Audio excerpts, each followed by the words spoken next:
Boa tarde.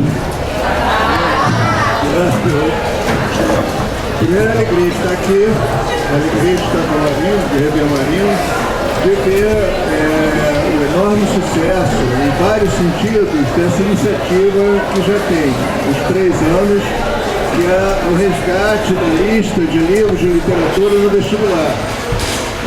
Essa lista, essa lista tinha há áureos tempos, há décadas atrás, muitas décadas, quando eu fiz vestibular e depois saiu do Rio de Janeiro.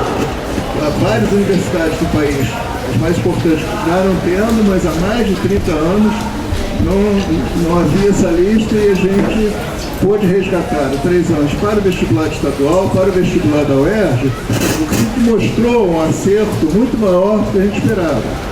Primeiro, por razões intrínsecas a recuperar a literatura para o ensino médio, porque qualquer coisa que o vestibular faça se reverbera no ensino médio todo. E não é apenas para as aulas de literatura, mas para todas as disciplinas.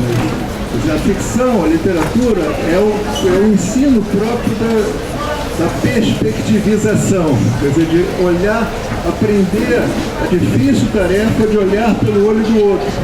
Isso é muito difícil, põe isso no meu lugar, pense como eu estou pensando, isso é muito difícil. No entanto, é até muito fácil através da literatura. Você acompanha o narrador, acompanha o personagem, e pensa, mesmo que ele seja um vilão, mesmo que ele tenha uma ideologia, um pensamento completamente diferente do seu, você se identifica com ele e aprende a pensar pela perspectiva do outro. Isso não serve apenas para a vivência social, mas também para a ciência, para aprender a buscar soluções diferentes para problemas complexos. Então, a literatura é o próprio giro dos saberes e ela permite intensificar essa reflexão mais global, essa reflexão mais digna mesmo do pensamento. A literatura nos aprende também a duvidar da realidade, duvidar do que se dizem que é o certo, de que é a única certeza.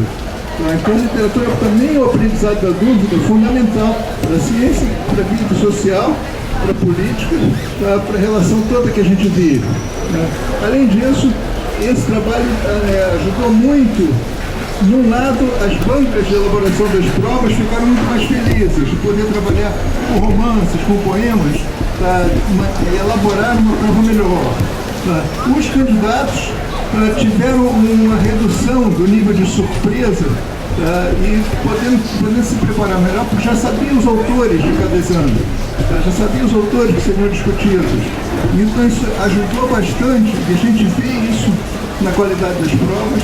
A gente vê isso muito especial na prova de redação, que passou a ter também como base, com provocação, um romance. Então isso melhorou muito as redações, porque as pessoas passaram a refletir. Primeiro, que você já sabe, o tema está ali. Então você vai ter que discutir o tema que está no livro, não precisa adivinhar um tema. Segundo, você vai refletir sobre aquilo, vai pensar e vai ter condições de elaborar melhor o seu pensamento. E não ter que... aí a gente vê os candidatos se vendendo menos naquele treinamento que você tem que pensar, escrever não a sua opinião, mas a opinião do treinamento, a opinião do professor, a opinião do outro, a opinião que parece que a banca vai gostar, o que faz que você escreva mal, que erre mais, inclusive erra na concordância, você não concorda com o que está escrevendo. Então, isso ajudou as pessoas a defenderem melhor suas opiniões, porque passaram a falar o que pensavam, porque pensaram a respeito, se prepararam para pensar e então isso refletiu na prova discursiva, refletiu na redação. E nas demais provas, isso ajudou muito, a gente acha que ajudou bastante os candidatos para discutir aquele é o topo, as principais questões da prova. De linguagem não sairia, vão sair desse livro. Então isso, acho que beneficiou tanto as bancas de elaboração quanto os candidatos para desenvolverem isso. Além disso, a última coisa que eu queria falar, a gente também trouxe, principalmente para a prova de língua portuguesa e literaturas, a prova discursiva de determinadas áreas, letras, claro, direito, comunicação, a gente trouxe a literatura de língua portuguesa não brasileira. Tá? Houve alguma reação a isso, mas isso nos parece também algo muito importante, porque ajuda a minimizar um efeito que é negativo para o ensino de literatura, é uma ênfase demasiada na literatura brasileira, como se tudo começasse do zero, como se ela não fizesse parte da civilização da literatura de língua portuguesa, ela não fizesse parte de um todo maior, não fosse continuidade esse todo, e também reforçando um aspecto que é problemático, acho que a gente relativiza isso, que é a noção de se não vê literatura brasileira, a gente tem que ler literatura brasileira porque nós somos brasileiros, então precisamos defender o Brasil, temos que ser patriotas. E o patriotismo, para quem conhece estética, para quem trabalha com literatura, o patriotismo é algo próximo de uma doença estética. Nos força a pensar sobre uma determinada chave. E essa chave, como a gente está vendo no Brasil recente, ela pode ser muito negativa para a cultura, para a sociedade, inclusive para a economia, para todo mais.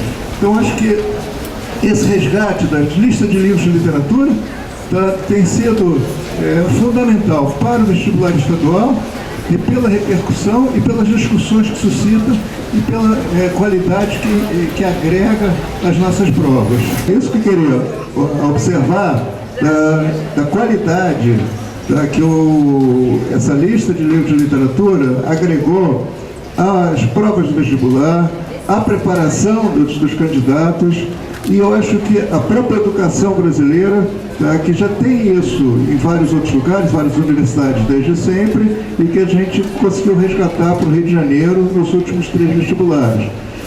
Junto com isso, a gente está vendo também, é importante dizer, uma recuperação da universidade, momento crítico em vários sentidos, mas em termos da UERJ, a gente está vendo uma recuperação depois de uma crise intensa, uma crise violenta, porque passou o Estado, porque passou, consequentemente, a Universidade Estadual, e um dos indicadores dessa recuperação é exatamente a aposta da sociedade na Universidade do Estado.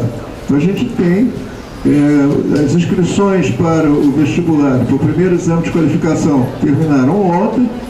A gente tem mais de 80 mil inscritos, tá? A gente ainda não é o número total de candidatos, porque depende daqueles que vão realmente juntar os isentos com aqueles que são os pagantes. A gente vai ter um número de candidatos, mas que será superior aos últimos 2 anos, com certeza.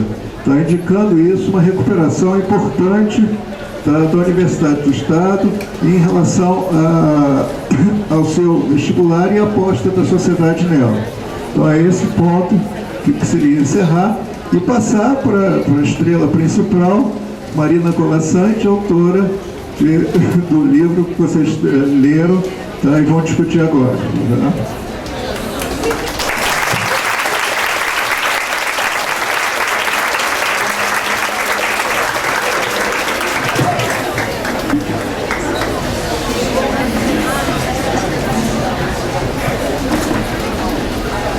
Queridos, então agora eu gostaria de apresentar para vocês a escritora Marina Colasanti, né?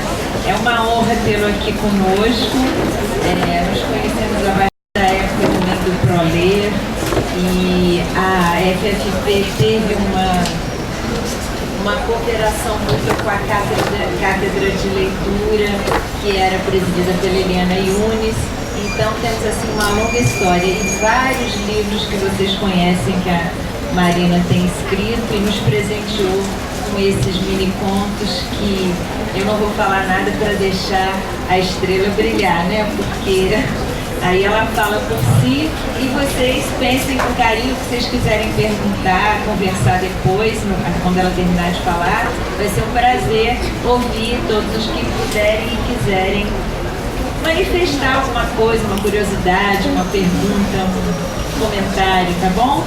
Então, com a palavra, Marina. Vamos aproveitar.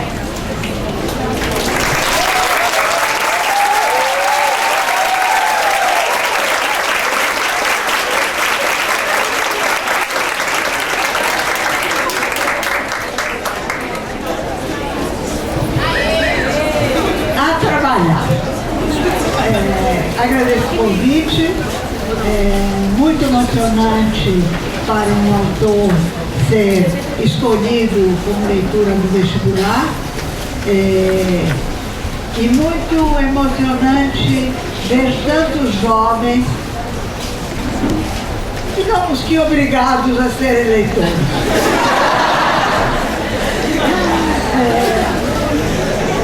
Eu vou falar alguma coisa e depois a gente abre para pergunta, porque eu estou aqui para ajudar vocês. E a melhor maneira de ajudar é respondendo às indagações ou perguntas. Esse é meu quarto livro de minicontos. Os minicontos são um produto de orivesaria da literatura.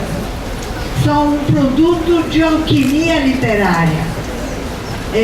Porque eles vivem de um equilíbrio perfeito, uma palavra a mais e o conto vai tombando assim, feito um Titanic, uma palavra a menos e a porta fica fechada, a porta da compreensão fica fechada para o leitor. E eles vivem de conteúdo. Um bom miniconto é aquele que se desdobra em vários ecos depois da primeira leitura, da segunda leitura. É aquele que obriga o leitor a uma segunda leitura. Que foi mesmo que eu li? Ai, meu Deus! Sou eu ou é ela? E aí vai ler outra vez. E aí ecos se abrem no seu entendimento, porque ele faz apelo ao íntimo do leitor e ao conjunto do mundo.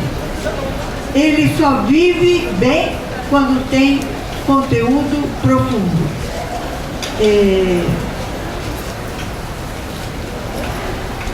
Apesar disso, durante um certo período, se considerou no Brasil que os minicontos fossem um produto excelente para cursos de criação literária, porque eram tão curtinhos, pareciam mais fáceis de fazer. Erro fatal, eles são o ponto de chegada, não são o ponto de partida. Ainda assim, e por isso, por essa invasão, eu deixei de fazer durante muitos anos livros de minicontos, eu já tinha feito 3, mas ainda assim eu quero mais de um livro de minicontos. O que eu quero? Eu quero uma reflexão temática. Todos os meus livros de minicontos são temáticos. Porque o que eu quero é que, além de uma porção de cacos, de pequenos contos instigantes, o leitor tenha, e não é necessário que ele se dê conta disso, o leitor tenha uma reflexão ampla sobre o tema. O que eu quero dizer é que eu gosto de fazer ensaios, um ensaio de cada livro de minicontos. Para fazer isso, eu estudo longamente o tema, faço leituras que me dêem suporte, faço pesquisa, ajusto o meu olhar. Eu dizia para Maria Cristina na vinda que o olhar é a ferramenta mais importante de um escritor, acima da palavra, porque é com o olhar que a gente se apropria daquilo que a gente quer contar, daquilo que a gente quer escrever. É com o olhar que a gente se apropria da vida. E é a vida que tem que ser transmitida através das palavras. O primeiro livro era sobre a questão dos animais, o animal em nós, a nossa relação com os animais, os nossos animais totêmicos. Toda cultura tem seu animal totêmico. No Brasil nós herdamos o boi, o touro, o animal totêmico nosso tem vaquejada, tem bumba meu boi. O que é um animal totêmico? É aquele ao qual uma cultura deve a sua carne, deve aquilo que come e que, portanto, reverencia para, não exatamente em agradecimento, reverencia propiciando mais boa vontade do animal em fornecer a sua carne e a sua vida. O animal totêmico dos Estados Unidos, por exemplo, dos índios pele vermelha, era o bisão, que eles comem e que eles fazem danças ao redor da questão do bisão, caças de dança. O animal totêmico se estabelece desde o tempo das cavernas. Nas pinturas das cavernas estão representadas as caçadas e as danças dos animais totêmicos. Então, esse primeiro livro é sobre os animais. O segundo livro é sobre a moradia. Por que eu escolhi a moradia? Porque eu fui publicitária durante 6 ou 7 anos. E eu atendia uma importante conta imobiliária. Ou seja, fazia um lançamento imobiliário por mês. Eram tempos de economia mais gordinha, então a gente fazia um lançamento imobiliário por mês. Eu sabia tudo sobre como vender um imóvel, sobre os pontos de venda de um imóvel, sobre o que as pessoas querem quando vão comprar sua própria casa. E eu precisava tratar isso de outra maneira, precisava para a minha alma tratar de outra maneira. Então eu fui ler história, fui ler Bachelard, que é um filósofo, sociólogo muito ligado às questões da domesticidade. Fiz uma série de leituras e aí estabeleci quais eram os pontos de suporte do tema. Vejam como é complexa a elaboração de um livro. Eu nunca chamo livro, eu chamo projeto livro. Eu trabalho por projeto livro. Um livro é um projeto e é organizado como tal. Então, eu tinha que estabelecer quais eram os pontos de sustentação do tema. A casa como sinônimo do corpo, a casa como sinônimo da alma, refúgio da alma, refúgio do corpo, refúgio, uma série de questões que aparecem junto com a questão da moradia. Levantei essas colunas, tudo anotado na prancheta, ok? Aí eu ia para a janela de noite e ficava olhando os prédios ao redor. Eu moro em Ipanema, moro muito alto, 15º andar. Então via muitos edifícios ao redor. E eu ficava olhando o que está acontecendo nesses edifícios. Ali uma televisão ligada, ali uma moça tirando a roupa, ali um casal que pode estar brigando ou não. E eu ia anotando tudo, ia anotando tudo, ia anotando tudo. Quando achei que o fundamental estava anotado, eu comecei a fazer os pontos relativos a esse item. Os pontos que cobririam de uma maneira simbólica, literária, instigante que cobririam ou dariam conta desses itens. E depois, claro, paralelamente, vão surgindo uma série de contos. A cabeça está muito estimulada por causa de tantas leituras, tanta concentração mental, e vão surgindo outros contos que funcionam como excipiente. Todo remédio tem um excipiente, ou seja, aquilo que é necessário para dar uma liga entre o fundamental. O seguinte livro que eu fiz era sobre o amor. Por quê? Porque eu trabalhei durante 18 anos numa revista feminina chamada Nova, e eu era editora de comportamento.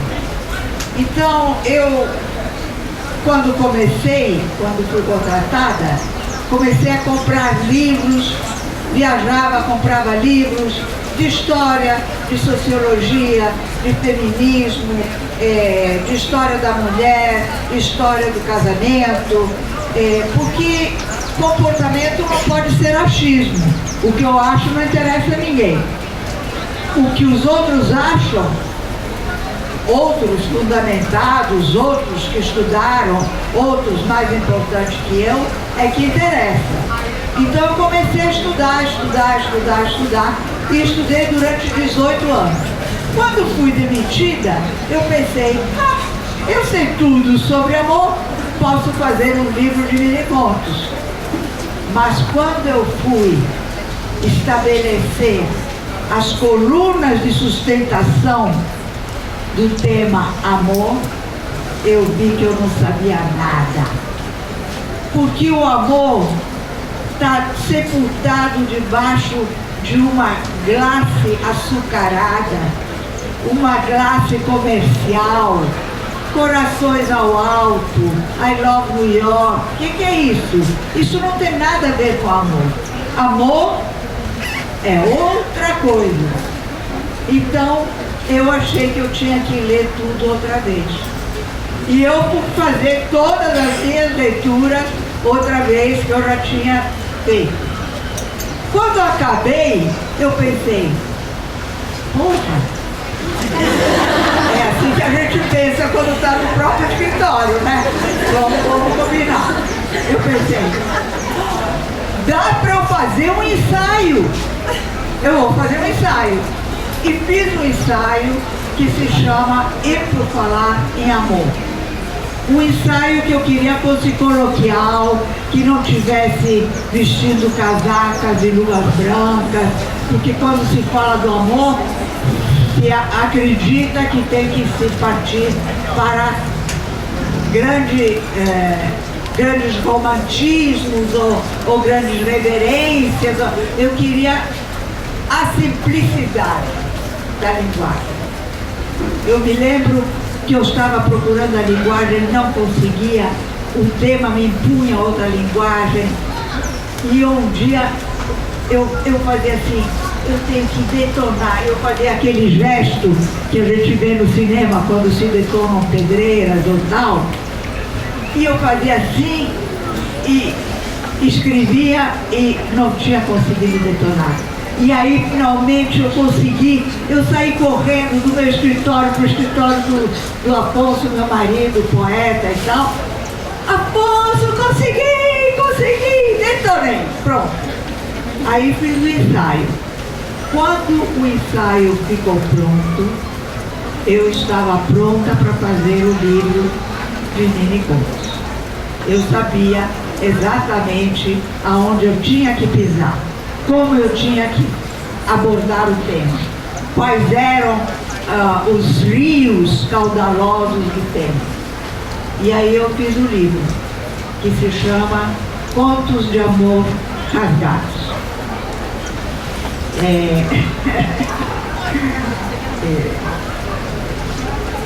Passei muitos anos sem fazer mini-contos por causa da invasão de que eu já falei, mas recentemente começou uma comissão. Eu comecei a escrever uns mini contos de outros e tal. Aí eu pensei, eu tenho que fazer um livro. E fiz o projeto livro. Comecei a escrever, mas não tinha o tema. E isso estava me deixando muito angustiada. Eu já tinha 150 páginas de livro e não tinha o tema. E que tema, meu Deus, que tema? E aí, eu própria me disse, ó, burra, o tema já está aí. O tema é a tua mochila cultural. O que é uma mochila cultural? Aqui não tem ninguém que tenha a mesma mochila cultural.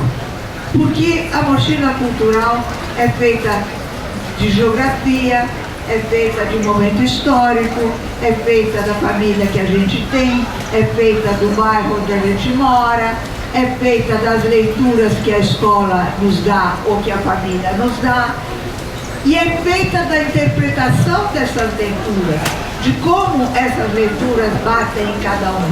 Porque as duas pessoas lendo o mesmo livro não absorvem as mesmas coisas. Cada uma vai absorver aquilo que lhe é necessário, que fala diretamente com suas inquietações e seus questionamentos. É feita das músicas que a gente ouve, a mochila cultural, é feita do momento musical. Quando eu era jovem era rock and roll, era cha-cha-cha. Hoje em dia é passinho, é street dance, é outra coisa. Tudo isso vai se acrescentando à mochila cultural de cada um. E eu me dei conta que eu estava, ao escrever, eu tenho minha formação foi em artes plásticas, porque eu só vim para o Brasil com 10 anos de idade, portanto já muita coisa estava impressa, e minha família é uma família de artistas. Meu avô paterno era historiador da arte, meu tio paterno, irmão do meu pai, com quem eu morei 2 anos, era figurinista e cenógrafo de teatro e de cinema, fez filmes com a Sofia Loren, fez filme com muita gente e fazia muita ópera. Minha tia, avó, motivo da minha vinda para o Brasil, era uma grandíssima cantante lírica, cantava com Caruso. Então eu sou de uma família de artistas. Depois meu pai foi ser ator, meu irmão foi ser ator, mas isso foi depois. Na minha mochila cultural está uma visão de arte muito apaixonada, porque eu tenho meus pintores do coração, eu fiz gravura em metal, gosto muito de gravura. Para mim estar num grande museu é uma farra, é Disneylândia. E eu penso, quando for meio-dia, vou interromper para ir comer um sanduíche de presunto cru na cafeteria e depois eu sei que eu posso voltar.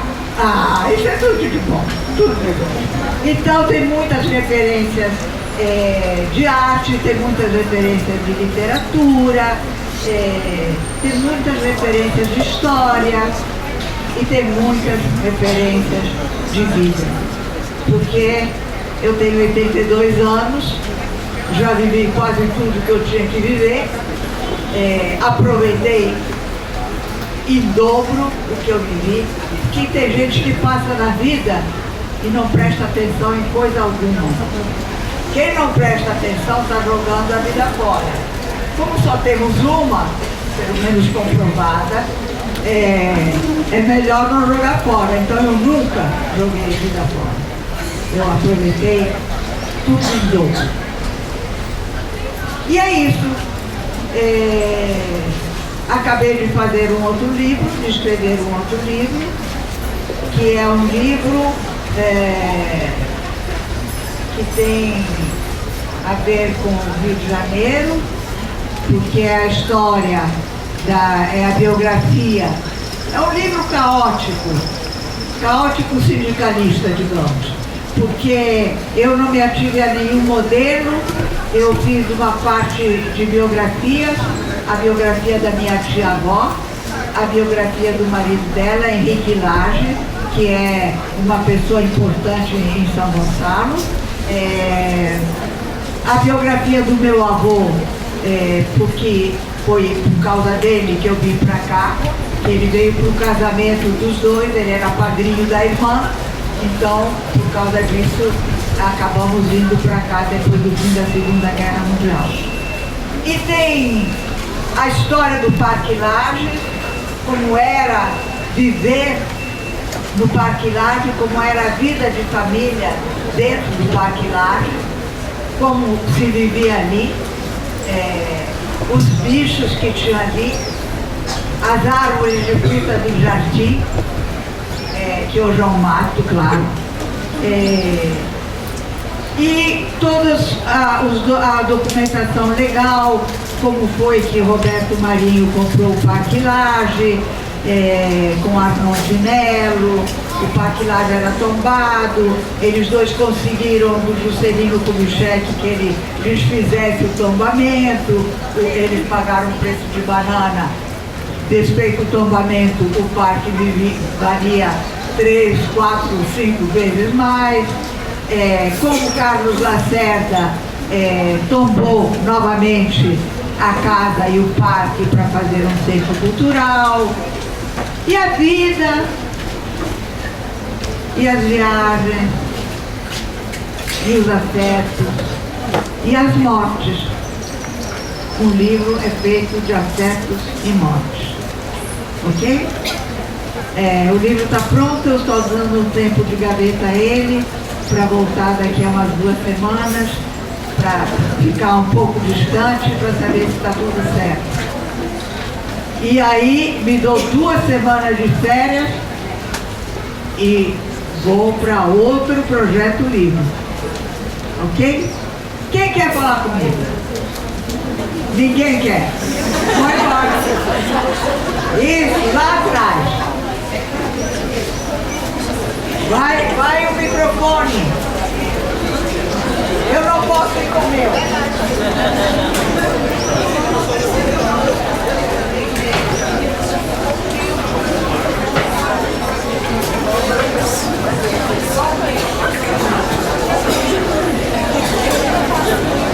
Boa tarde, Maria. Boa tarde.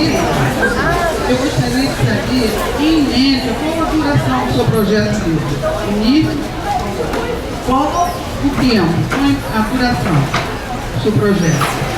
De cada livro. Depende muito. Gente, depende.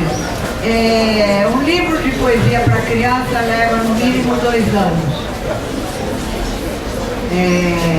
Poesia é muito trabalhosa. Livro de poesia para adulto, esse ano sai um livro novo de poesia adulta, leva 8 anos, 10 anos, porque você vai e volta, você tem que dormir em cima, cada vez que você abre o computador, você corrige, tira uma palavrinha, passa para o verso seguinte. É muito trabalhoso.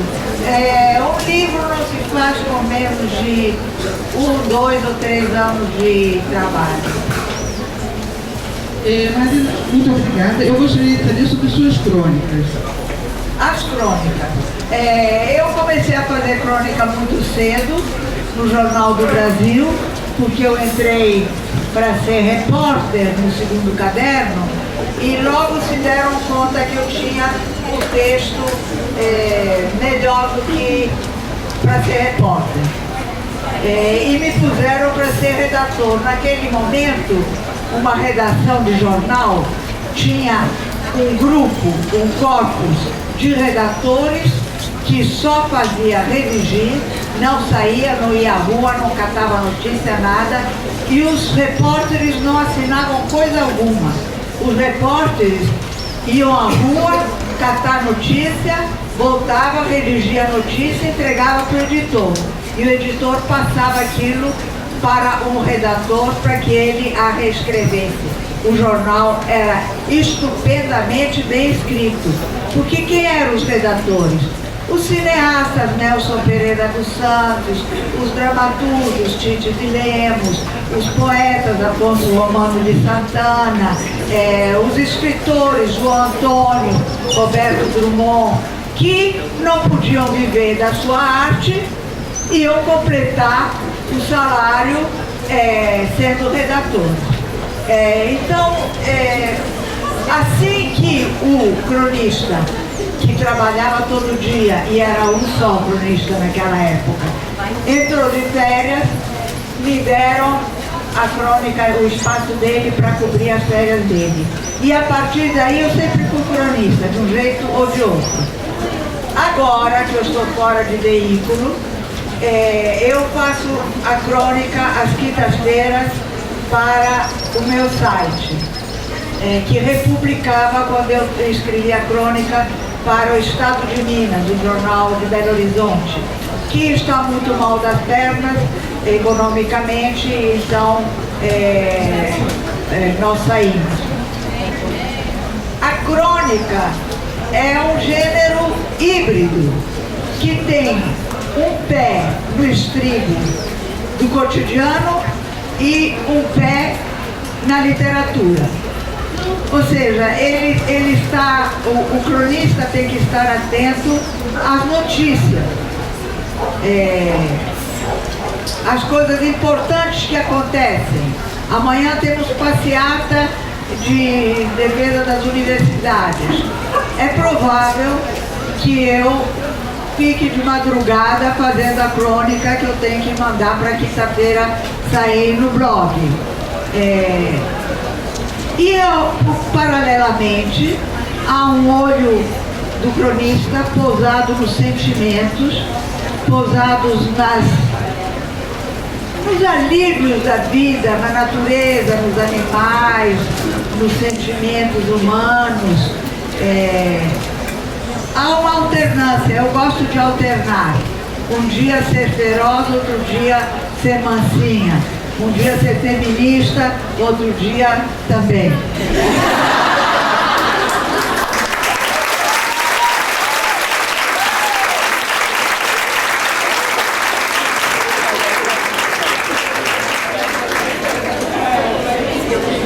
O que mais? Diga. Usa o meu. Cadê o microfone?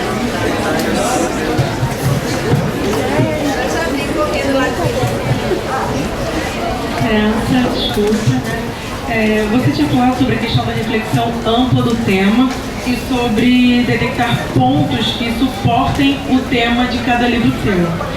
E aí bateu uma curiosidade. Eu ainda não tive condições de ler o seu livro Hora de Alimentar Serpentes, mas fiquei curiosa do porquê e como você decidiu colocar esse nome no livro. Né? Qual foi o embasamento, qual foi o suporte que te levou a colocar Hora de Alimentar Serpente, que impactou muita gente com esse nome, que afinal de contas, quantas reflexões não trazem ao ouvir esse nome, né, ao ouvir esse título, né, as pessoas podem ter várias visões diferentes ao ouvir, e eu fui uma que, assim que vi o título, já fiquei, caramba, vai falar sobre o quê? Né? Já bateu logo a curiosidade para ler. O título, bom, vale dizer que títulos são muito importantes, porque é pelo título que você pode ou não seduzir um futuro leitor. A pessoa entra na livraria, tem livro, uma porção de títulos, vai que te atrai e você compra aquele livro. Então, a gente aprende no jornal a não desperdiçar o título, porque o título está em um corpo maior, está sempre com destaque, e é o título que vai levar o leitor a ler a matéria. Então, isso aprendi em jornal para sempre. Esse título é referente a um conto que você lerá depois. Espero que alguns já tenham lido esse ponto. Mas é referente também ao prólogo, porque tem um mini conto de entrada e um mini conto de saída, que servem para amarrar o livro todo, para dizer: este livro fala disso, esse livro é assim. Então, o prólogo enfiou a serpente na agulha e começou a costurar. E o conto final é: o navio fantasma atracou na terceira margem do rio. Porque eu estou fazendo uma referência a Guimarães Rosa, numa coisa tão breve. Estou fazendo uma referência à literatura universal, porque o navio fantasma pertence à literatura universal, ao Guimarães Rosa, ou seja, eu estou fazendo um panorama da intertextualidade que vai por dentro do livro. E eu estou dizendo também que eu acho o conceito de real muito pobre. Eu não trabalho com ele. Só trabalho quando eu estou fazendo um trabalho de um ensaio sobre leitura. Eu sou muito chamada em congressos até internacionais para falar sobre leitura, sobre literatura. Aí eu tenho que fazer um trabalho muito bem costurado. Mas, em ficção, eu acho que o realismo e o real é só um conceito. É muito pobre. Essa cadeira de plástico, olha que pobre que é. Ai, meu Deus. Não pode ser o real e a ficção. Não. A cabeça humana trabalha as duas coisas o tempo inteiro. Funde as duas coisas o mesmo tempo inteiro. E uma cadeira, ela não é só o que ela é a sua função, ela é o repouso, ela é um símbolo de repouso. Ou seja, quando você olha o real de outra maneira, sem se limitar a ele se expande enormemente. Eu só trabalho com o real expandido. Que mais? Eu gostaria. Boa tarde. Boa tarde. Em primeiro lugar, uma honra poder falar diretamente com você. A respeito do mesmo livro, eu não li o livro inteiro, Hora de Alimentar Serpentes. Li uns 30 contos, 35 contos. Você está falando da pobreza dessa ideia do real, do realismo. Eu enxerguei muita simbologia. Eu estou equivocada ou há ali também a provocação simbólica do autoconhecimento? Eu pensei em alguns contos a respeito disso, da provocação do autoconhecimento. Sobretudo naquele caso do rosto que fica decomposto, fica agarrado na fronha e ele fica naquela luta até que consiga tentar pelo menos acertar o rosto tal qual é uma leitura equivocada da minha parte?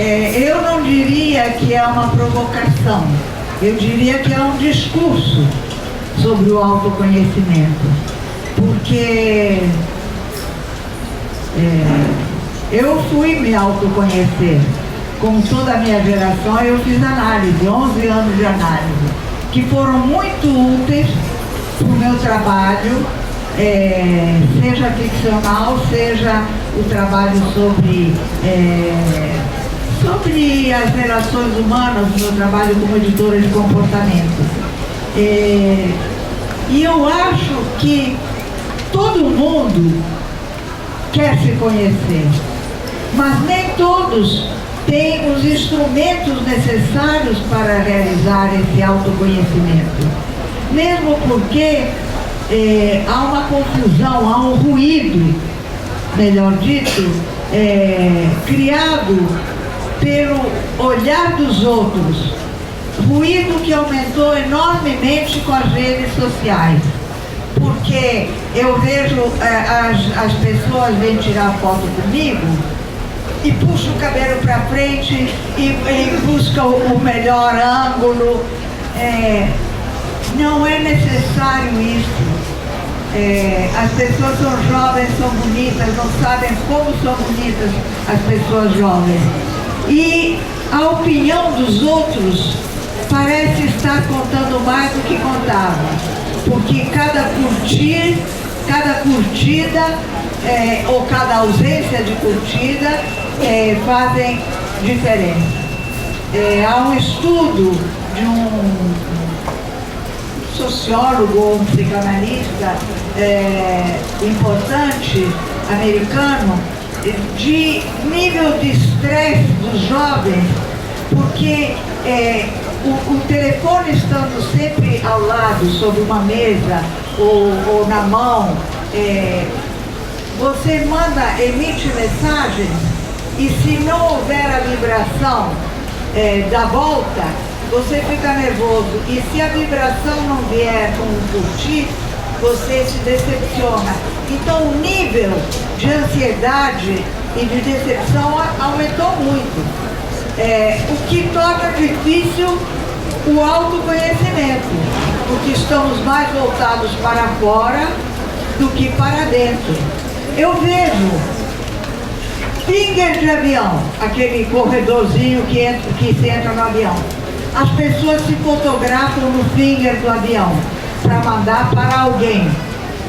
Não estão olhando para si. Eu estou indo viajar, eu estou me preparando para uma viagem, eu vou a trabalho ou a prazer. Não estão voltados para dentro, estão todas voltadas para fora. É como se só olhassem pela janela do carro, em vez de olhar para dentro do carro. Nada.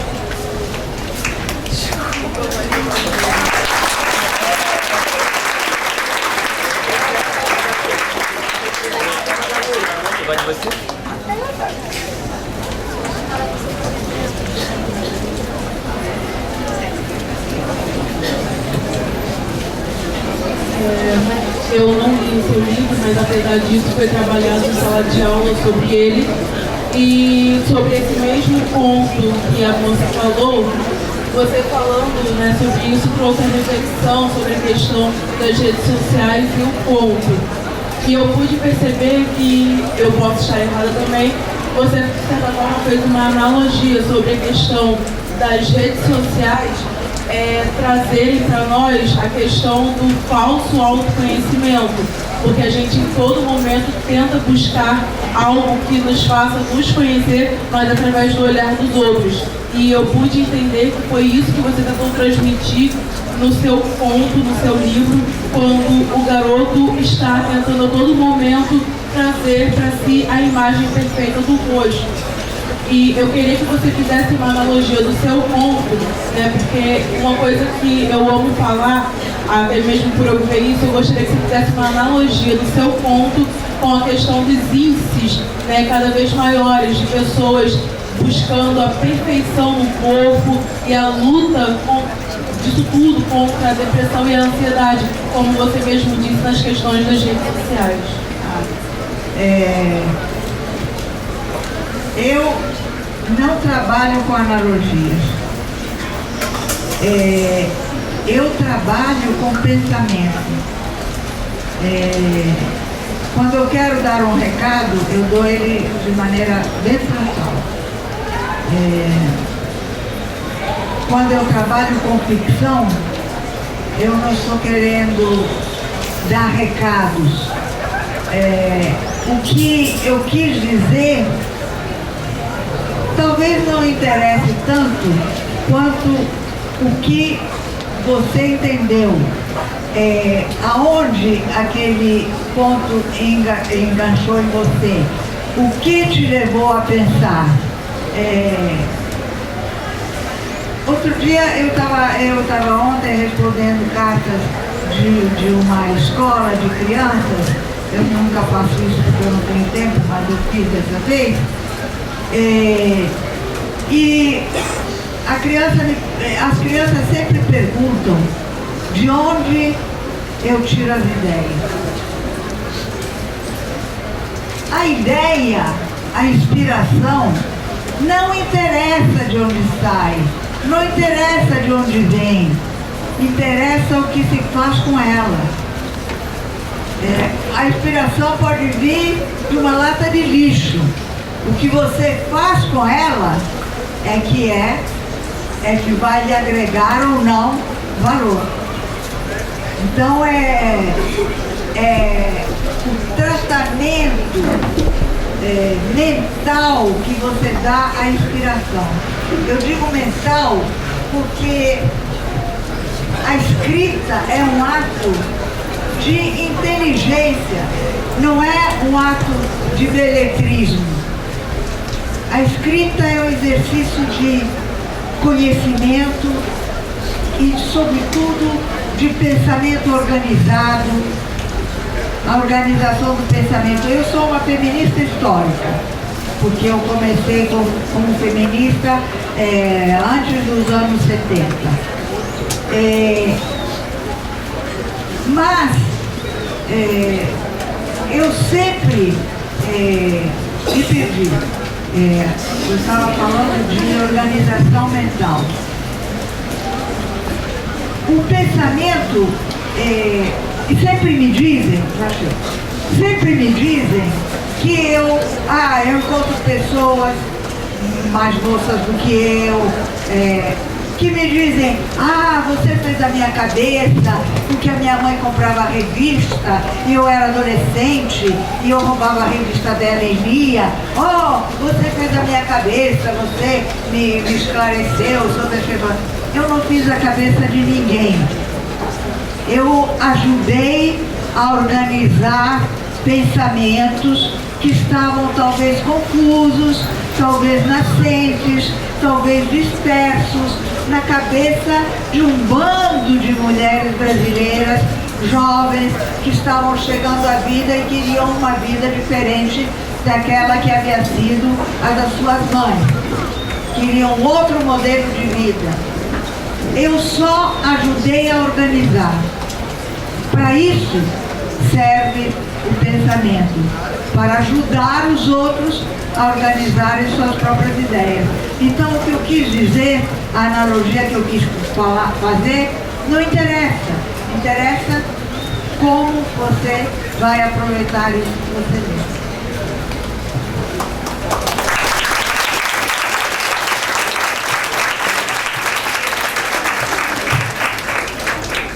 Boa tarde. Primeiramente, boa tarde. Boa tarde. Então, já quase noite. A senhora nos disse que no seu terceiro livro de mini-contos foi sobre o amor. E após terminar de ler o Hora de Alimentar Serpentes, além do autoconhecimento, identifiquei muita solidão. Como é que é o salto entre esses dois temas, que, ao meu ver, tão distintos? Como é que é o salto entre esses dois temas? Na verdade, não há salto, porque a cultura é um ato de amor. O bailarino que dança, o pianista que toca, o artista que pinta, o autor que escreve, estão mergulhados num ato de amor profundo. Eu nunca estou tão acompanhada e tão radiante como quando eu estou escrevendo, embora seja muito difícil escrever. Mas a cultura é produto de atos de amor. Então não há uma diferença diferença tão grande entre a minha mochila cultural, que foi construída através de gestos de afeto, os livros que meus pais me deram, o Tesouro da Juventude, com que meu pai me recebeu quando chegamos ao Brasil. Meus pais gostavam muito de nos dar livros. As idas aos museus, a música. Gente, a mochila cultural é um repositório de amor, de afeto. Afeto a nós mesmos, afeto a nossa vida, as nossas lembranças. Por que a gente não joga fora o conteúdo? Porque as lembranças são constitutivas. Aquilo que a gente assimilou torna-se parte de nós mesmos. Não podemos jogar fora uma parte sem jogar fora uma parte de nós mesmos. Então não há um salto diferencial grande entre esses dois temas. Não vejo assim. Pelo menos não para mim. O que mais? Vai lá. Não, é porque você está falando muito junto ao microfone e chega tudo para mim. Eu queria saber como que a senhora lida com os momentos de trava da escrita.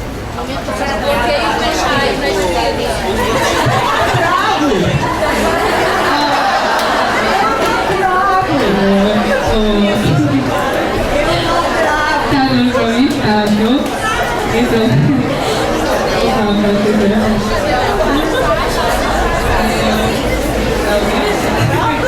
Eu não tenho, nunca tive falta de motivação, nem falta de inspiração. O trauma da página em branco, nunca passou por mim. Não. Eu termino um livro, já sei qual é o livro que eu vou fazer depois, já sei quanto tempo de férias eu vou me dar, cada vez menos, porque cada vez eu tenho menos tempo, claro, disponível, e cada vez eu quero fazer um livro mais. Eu tenho que acabar esse livro mais. Mas nunca tenho falta de inspiração, nem falta de assunto, nem falta de nada. Falta de dinheiro, eu escrevi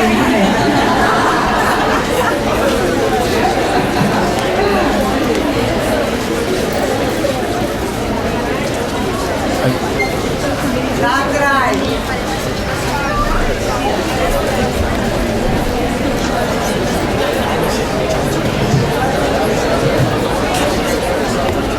Boa noite. Queria parabenizar a senhora primeiramente, a senhora está aqui, com a gente.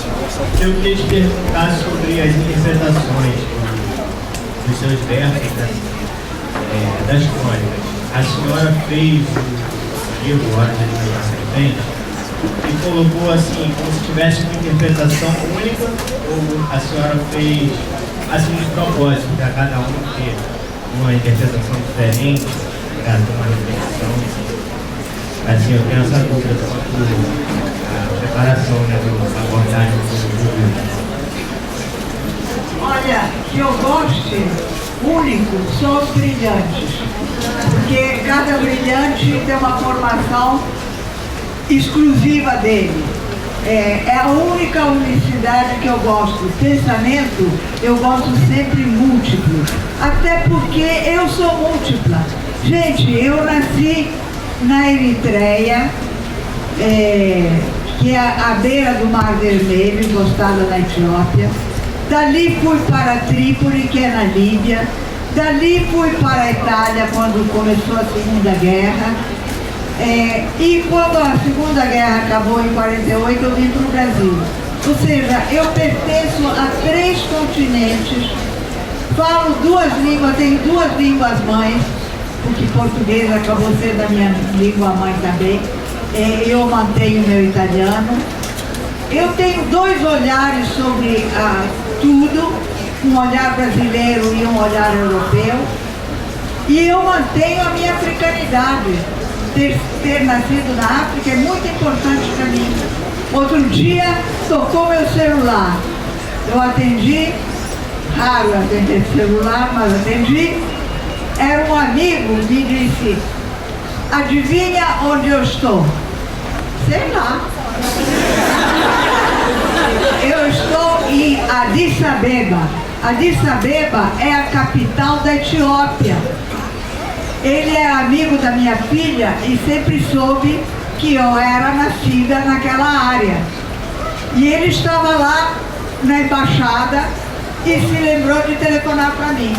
Ou seja, a minha africanidade está dentro de mim. Como é que eu poderia gostar de um pensamento único? De modo algum. Eu sou a pluralidade em pessoa. Eu sou sempre imigrante, porque eu migrei várias vezes. Eu sou a única africana da minha família. Ninguém nasceu na África, só eu. Eu sou sempre a outra. Não posso querer pensamento único. Isso detonaria a minha própria individualidade. Eu sou sempre pelo pensamento plural. Agora, vai ter que me convencer, vai ter que me demonstrar, vai ter que ter argumento lógico quando a sua opinião é diferente da minha. E eu estou disposta a ouvir, a aceitar e a retroceder na minha opinião. Mas eu preciso de argumentos, tá certo? Eu acho que não serve para mim. Eu acho que não vale.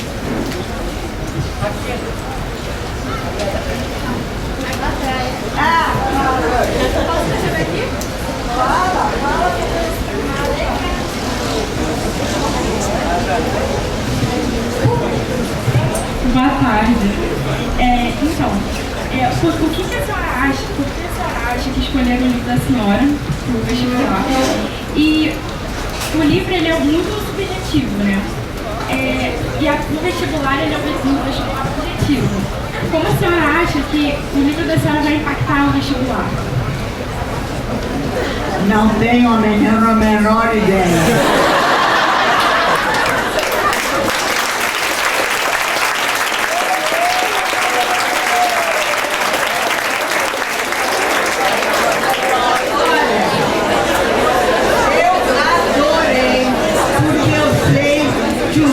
Contos são um produto literário muito bom para jovens, muito bom. O Contos de Amor Rasgado vendeu loucamente para jovens. E eu lamentava que esse livro, por uma série de questões, não tivesse feito esse percurso entre os jovens. Mas eu adorei, portanto, que fosse escolhido, mas eu morri de pena de vocês.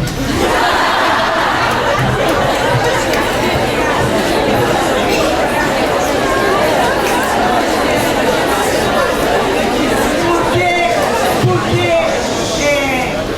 tem contos de história que eu sei que não fazem parte do universo cultural de vocês. Os citas, por exemplo, nenhum brasileiro sabe quem são os citas. São os professores de história e olhe lá, ninguém é amante da arte cita. Eu sou uma amante da arte cita porque é linda a arte cita. Mas o Ugolino, por exemplo, tem um conto de Ugolino, o conto Ugolino faz uma Teresa com a roupa dos filhos e amarra na coluna da bípora, desce e vai andando, olha a sombra dele está se alongando atrás, ele sabe que é a tarde avançada. Cronos, como ele, devora seus filhos. Eu pensei, um conto desse para um jovem brasileiro é impenetrável, porque o Conde Ugolino é íntimo de qualquer criança italiana. Por quê? Porque é um pai que foi trancado numa torre com seus filhos e não se sabe se ele os comeu vivo, se ele os comeu mortos, não se sabe se os comeu, mas criança fica com muito medo. Gente, é uma figura apavorante para as crianças. E Dante o Alighieri, botou na Divina Comédia essa figura já no inferno. No inferno devia ter posto quem mandou trancar ele na torre com os filhos. Seria mais justo. Mas nenhum brasileiro sabe o que é uma bífora. Só arquiteto sabe o que é uma bífora. Para uma criança italiana, bíforas são tudo. A gente anda no meio de bífora. Bíforas e tríforas. O que são bíforas? São aquelas janelas renascentistas da Idade Média que tem uma coluna no meio e tem duas aberturas. Bíforas. Ou tríforas, quando tem duas colunas e três aberturas. Não está dito no conto que ele comeu os filhos. Teria que se saber. E ninguém sabe quem é Cronos, porque muito poucos jovens viram aquele quadro do Goya, um quadro famosíssimo, Cronos devorando seus filhos. Tudo escuro, tudo preto, e ele devorando os filhos, papando aquelas criancinhas, porque é o tempo que come as suas horas, né? É a simbologia do tempo que come as suas horas. Então, um conto desse, que para mim era café com açúcar, para os brasileiros, para jovens brasileiros, é muito complicado. É muito complicado.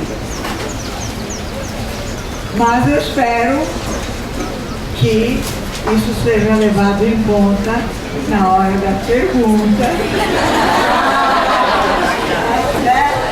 Que dê uma maçada na hora das perguntas e prefiro perguntas sobre as 3 versões dos carneirinhos pulando a cerca.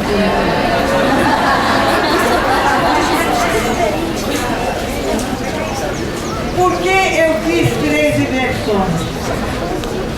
Porque primeiro porque era um desafio. Segundo porque eu queria, mais uma vez, demonstrar uma questão teórica. A questão teórica diz, que não é minha, claro, me antecede, a questão teórica diz que todas as histórias dão origem a outras histórias, que as histórias da humanidade são uma enorme rede que se entrelaça, se entreliga, e de uma nasce outra ao infinito. E eu queria mostrar isso na prática. Então, como se faz para tirar 13 versões de uma mesma história? A gente escreve uma sentada nessa cadeira, depois sobe ali em cima e olha de outro ponto de vista, depois deita no chão e olha de outro ponto de vista, e vai mudando os pontos de vista e vai mudando o olhar sobre o fato que está acontecendo. E com isso se tem uma outra história e uma outra história e uma outra história. Se eu não tivesse quebrado o dedo que eu fraturei, eu estava começando a ilustrar um livro que tem 5 histórias que começam todas com a mesma frase. Não era um homem pobre, não era um homem rico, era apenas um homem. E esse homem teve um sonho. São 5 histórias da cidade dos 5 ciprestes, que começam com a mesma frase e acabam e evoluem de forma completamente diferente. Assim que eu tirar essa tala, eu recomeço a ilustrar. Que mais?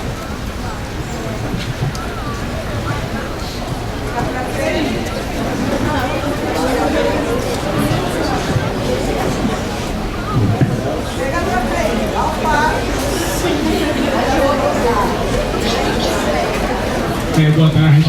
Obviamente, todos os contos eles são queridos, mas se você tivesse que escolher um conto ao final do livro, você falou, não, este conto não pode faltar. Essa experiência, essa visão que você teve na sua bagagem, você falou, tem que entrar nesse livro. Qual seria?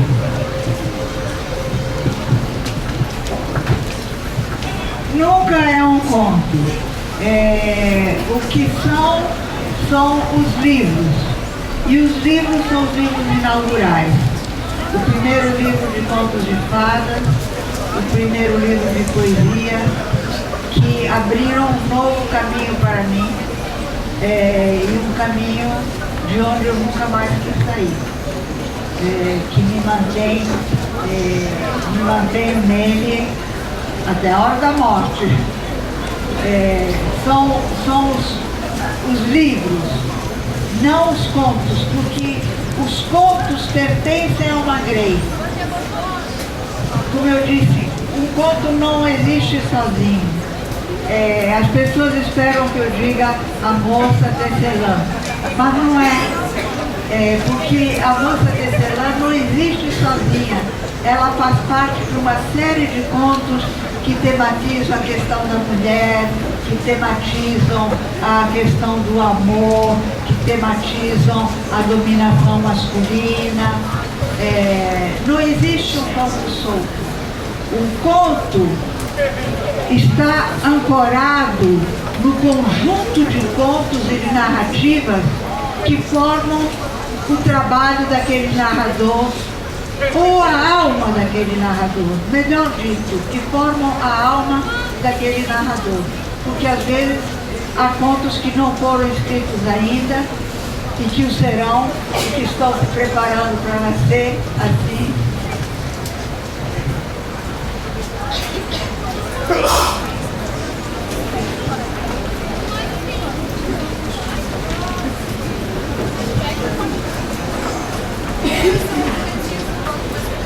Não posso ouvir você.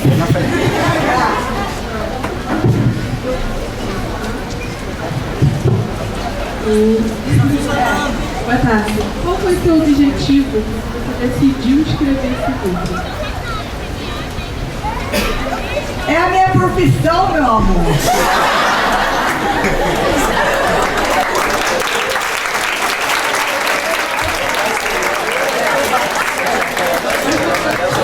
A Tramontina corte rápido, tá?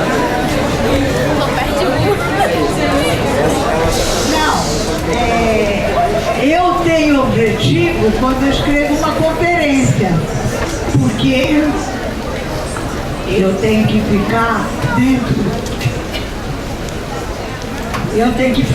do tema do congresso, eu tenho que ter um raciocínio lógico. Uma conferência é um paper. É como se você estivesse fazendo uma mini tese.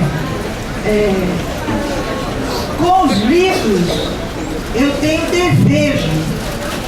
Eu já escrevi mais de 60 livros. Eu estou escrevendo livros desde a década de 60. Eu não preciso de motivo. Eu acabo um livro e vou para outro. O que eu gosto é de rodízio. Eu sou igual churrascaria. Eu trabalho em rodízio. E fica aparecendo, isso me prejudica, tá certo? Eu sei que isso, de alguma maneira, me prejudica. Porque se eu fizesse só poesia, ou só mini-contos, ou só contos adultos, ou só contos de fada, ou só literatura infantil, haveria um reconhecimento maior em cada área. Mas eu preciso da diversidade. Pelo que eu disse antes da minha diversidade biográfica, e porque cada vez que eu pulo para um gênero diferente, eu tenho que fazer outro tipo de leitura, eu tenho que exercitar outro olhar, eu tenho que colocar o meu radar com outro raio de alcance.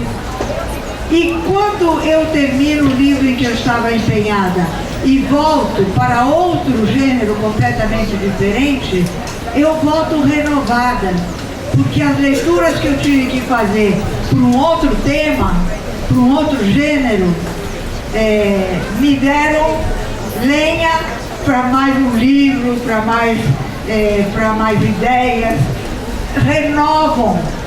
É para mim um exercício de renovação. Agora, eu espero que depois de morta, não falta muito, depois de morta, se alguém olhar o meu trabalho, olhe como um todo muito homogêneo e não como coisas fragmentadas, porque eu estou fazendo um grande painel como se fosse um mosaico. Vamos dizer que eu sou uma orquestra de câmara onde eu toco todos os instrumentos, porque o som de que eu preciso só seria acessível através de distintos instrumentos. Eu tenho um som que eu quero alcançar, mas eu só posso alcançar na diferença e não na mesmice. É por isso que eu diversifico constantemente. Sim.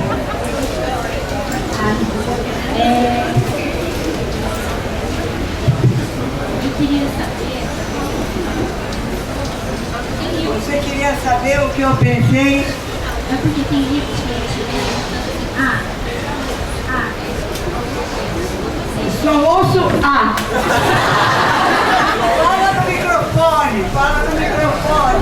Tem livros que a gente lê e a gente pensa assim, é de amor, é de policial. O seu, eu olho isso, não sei, da hora da serpente, de alimentar a serpente. Alguém passe de boca a boca para que chegue até mim. O livro. Assim,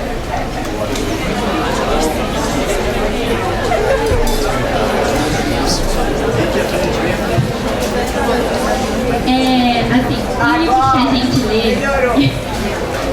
e a gente pensa assim, é de amor policial. O seu, o Ódio, eu não consigo atribuir um tema específico para ele, sabe? E eu lembro. E também, outra pergunta seria, devido ao espaço em branco, o que você pensou quando você escreveu, deixando aquele espaço em branco?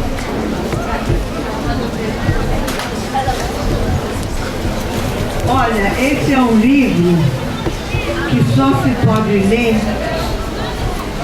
de cabeça aberta. Eu tenho um outro mini-conto de um outro livro anterior, que é o seguinte: a pessoa sentiu uma coceirinha na orelha, no ouvido. Pegou a chave, botou ali, coçou e de repente, clac, a cabeça dele abriu. Você tem que ler esse livro de cabeça aberta para dialogar com ele. É o que diz a você. O que eu quero dizer é secundário. Eu quero dizer muitas coisas. Eu quero dizer coisas de 200 e tantas páginas, 400, sei lá quantas.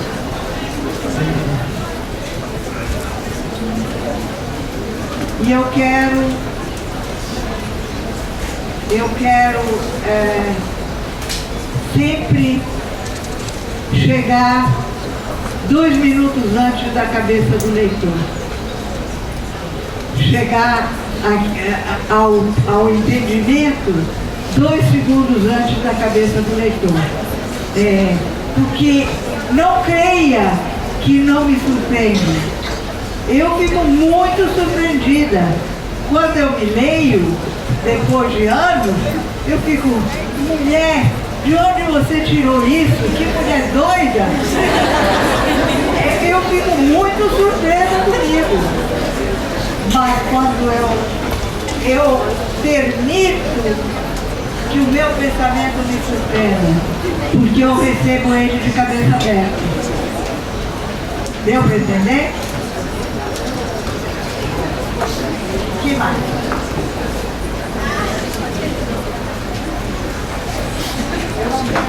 Acho que não tem microfone pra mim. Tá todo mundo me ouvindo? Sim. Obrigada.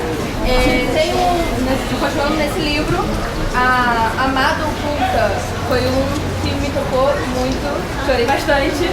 E eu gostaria de saber se você tem alguma inspiração nisso, entendeu?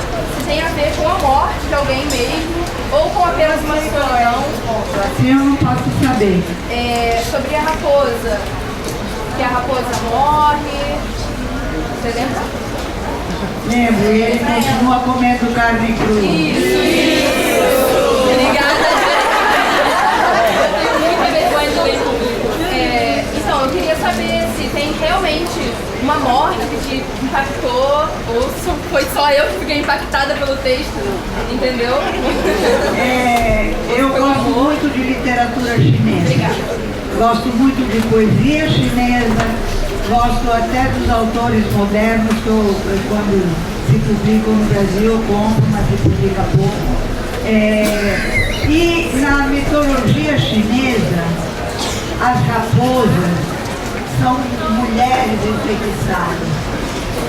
Eu tenho um conto maravilhoso de que sai, na verdade, de um quadro clássico, Caçadores na Neve. Homens saem para caçar e voltam, e um deles traz no ombro uma raposa morta, e o sangue dela vai marchando a meta. E ele chega em casa e joga a raposa em cima da mesa da cozinha. Eu contaria se eu soubesse de cor, mas eu não sei de cor. Eu conto meus contos, mas esse eu não decorei. Ele joga a raposa em cima da mesa e diz para a mulher, temos comida e tal. E ela percebe que ele está com a mão ferida. E ela disse, o que foi isso? Ah, foi a fêmea que me mordeu, mas ela estava prenha e eu não sacrifiquei. Deixei ela porque ela estava prenha. A mulher lava a ferida, enrola no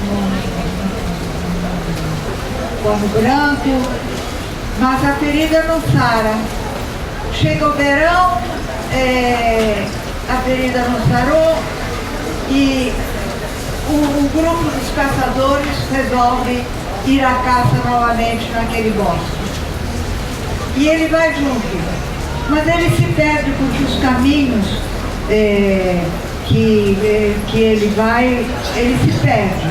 E chega numa cabana e tem uma moça varrendo a porta, uma moça ruiva, muito bonita, varrendo a porta. E ela pergunta para ele, você está com sede? Tô. Aí ela vai e traz água numa tigela, numa baciazinha, como se ele fosse beber com a língua assim. Você está com fome? Tô. Aí ela traz um pouco de carne crua. E ele entra com ela na casa e tem 6 criancinhas ruivas comendo carne crua no prato. E ela olha para a mão dele e diz, está machucada? Está, não sara. Aí ela vai e lambe a mão dele e a ferida sara. Corta, ele não volta para casa, a mulher se preocupa, chega o inverno, os caçadores vão caçar, um grupo de amigos vai caçar, e chegam numa casa, numa cabana, então está uma família de raposas e o pai e a mãe raposos atacando os caçadores para proteger os filhotes. Eu trabalho muito com raposa, porque raposa é um animal astuto, é um animal bonito, é um animal mitológico, uma raposa, tem até raposas no deserto, sabia? Uma amiga minha francesa tinha uma raposinha desse tamanho, de orelhas bem pontudas. Eu acho que dali o Saint-Exupéry tirou a raposa dele, da raposa do deserto, porque o Saint-Exupéry voava no deserto. No Pequeno Príncipe tem uma raposa, né? A raposa é um bicho muito simbólico, que se desdobra em várias culturas.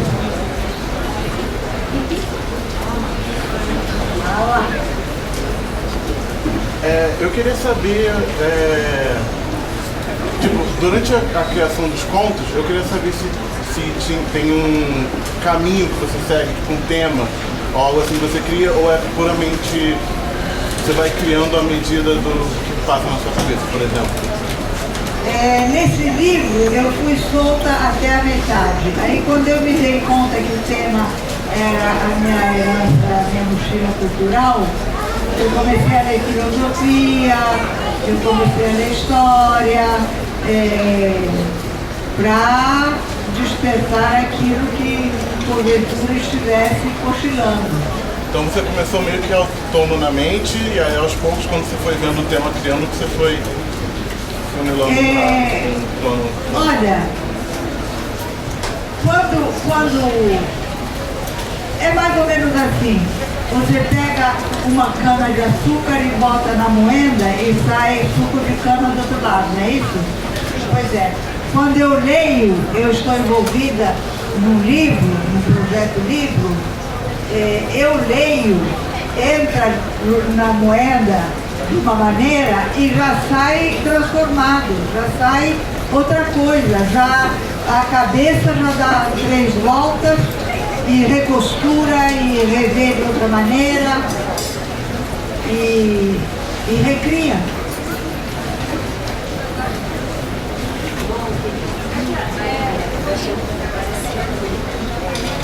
Temos mais uma questão. Ela lá e ela lá. Tá, então 2, tá bom? Olá, Maria. Boa noite. Boa noite a todos que estão presentes. A minha pergunta, na verdade, é para cá. Eu reparei que a sua capa, como é uma escama de uma serpente. Alguns interpretam como uma... Pode cuidar, por favor? E eu comentei com a minha professora, agora que parece uma rede. E cada escama aqui que está na capa, uma completa a outra, uma depende da outra. E a minha dúvida é se os contos que a senhora colocou aqui, que a senhora escreveu, se uma está dependendo da outra, uma está sentindo a outra. Eu também pego a capa também, eu meus olhos artísticos, eu sou desenhista, então eu consigo responder isso. Então, obrigada aí pela... Você sabe que um vermelho é sempre bom na capa. E esse título, cheio de sangue, precisava de um vermelho. Eu só pedi vermelho. Ele me deu outra capa e eu disse, não, de jeito nenhum essa não serve, eu quero vermelho e quero alguma alusão a couro de serpente. Mas não fui eu que fiz, essa capa não é minha. Mas todos os contos de um livro têm que fazer sentido no conjunto. Eu não poderia tirar uma parte. Quando você está dentro de um clima, é preciso estar dentro de um clima do livro, o clima do livro. Porque quando a gente está escrevendo um livro, a gente é centauro ou sereia, é metade uma coisa e metade outra. A gente sai, a gente vai ao cinema, a gente vai jantar fora, a gente ganha alguém mensagem de um amigo, mas metade da gente está focado no livro que a gente está escrevendo. Metade da gente está colado naquele livro e não solta. Então, porque há um exercício de captação.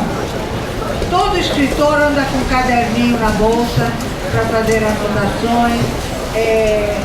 Então, é um conjunto sempre. Eu não poderia tirar alguns pontos e trocar com pontos de amor rasgado, por exemplo. Porque são de outra estirpe, são de outro momento. Ah, tá lendo minha Guerra Alheia? Minha Guerra Alheia é o livro das minhas memórias até chegar no Brasil. Diga! Eu gostaria de saber se em algum momento... Tem que falar no microfone, não no outro. Aqui. Vai passando de mão em mão.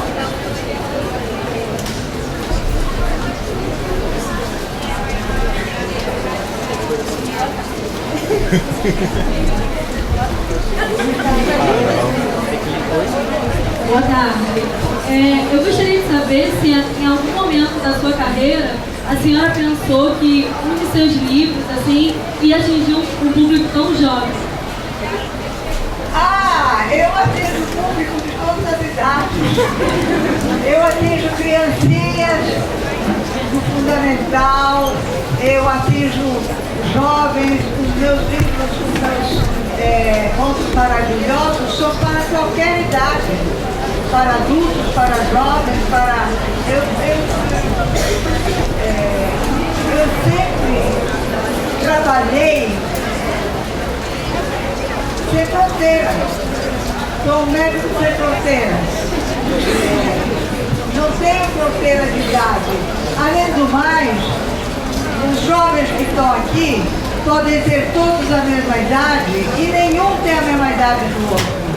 Porque cada um tem uma cabeça, cada um tem uma idade que não corresponde à idade cronológica. Tem os que estão mais jovens, tem os que viveram mais, sofreram mais, são mais velhos. A cronologia.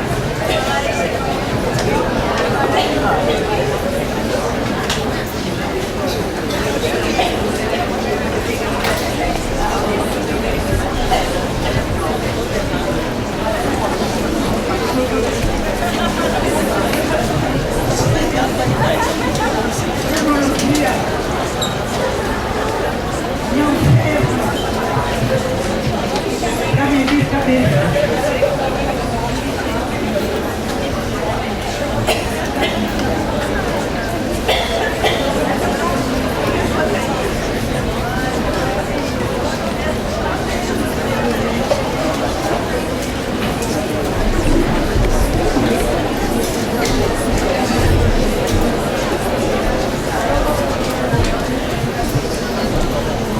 Cada jovem tem uma idade, cada criança tem uma idade.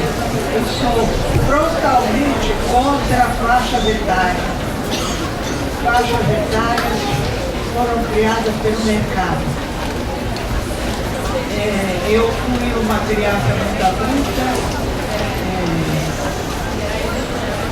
tinha mulheres que a minha idade, e assim sempre há adultos que não têm a sua idade.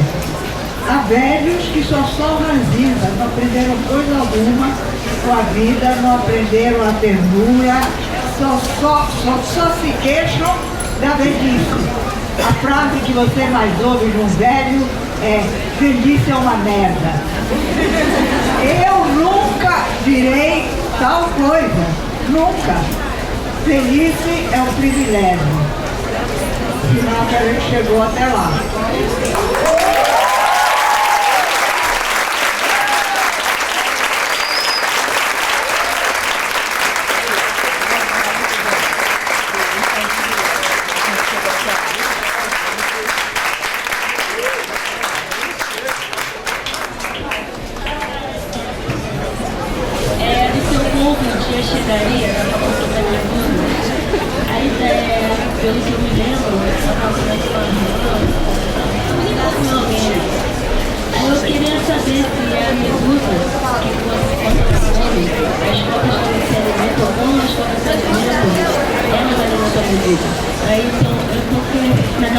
perspectiva, quem alimenta quem e quem está dormindo?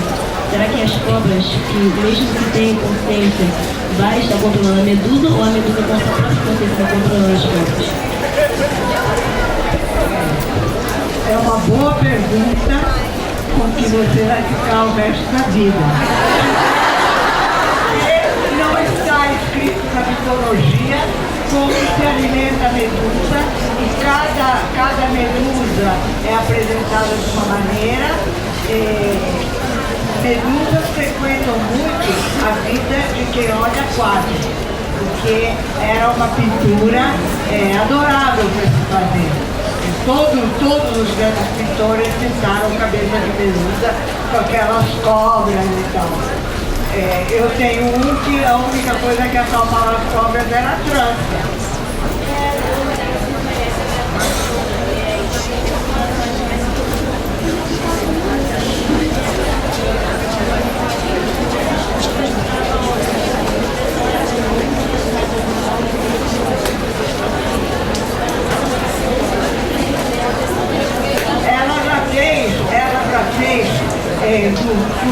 Ela transformou o conto em um filme de efeitos especiais de super-herói.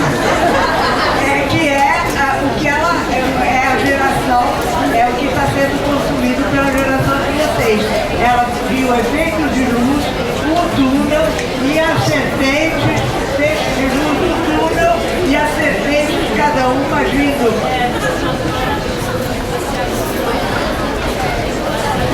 Cada feixe de luz era a bússola de cada serpente.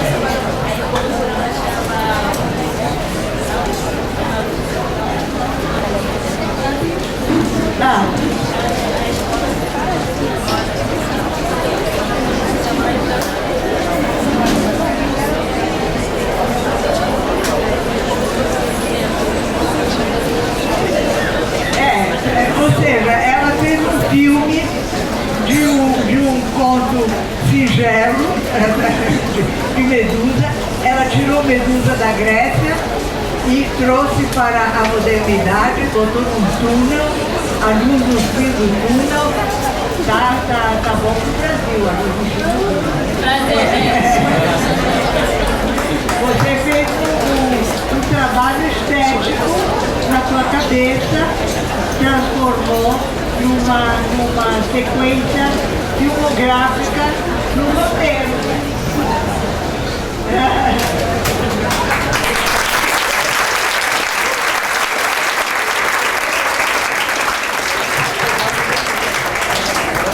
Bom, queridos, assim, é muita gratidão que a gente sente por essa fala maravilhosa e nós queríamos fazer algumas surpresas de um agradecimento. Primeiro, nós queremos sortear um livro e aí nós vamos pedir a Marina para escolher um número de 1 a 215.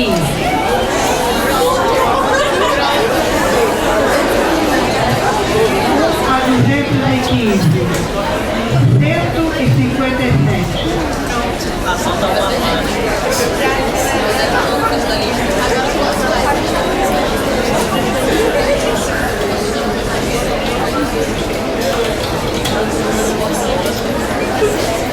Vivian Costa da Conceição.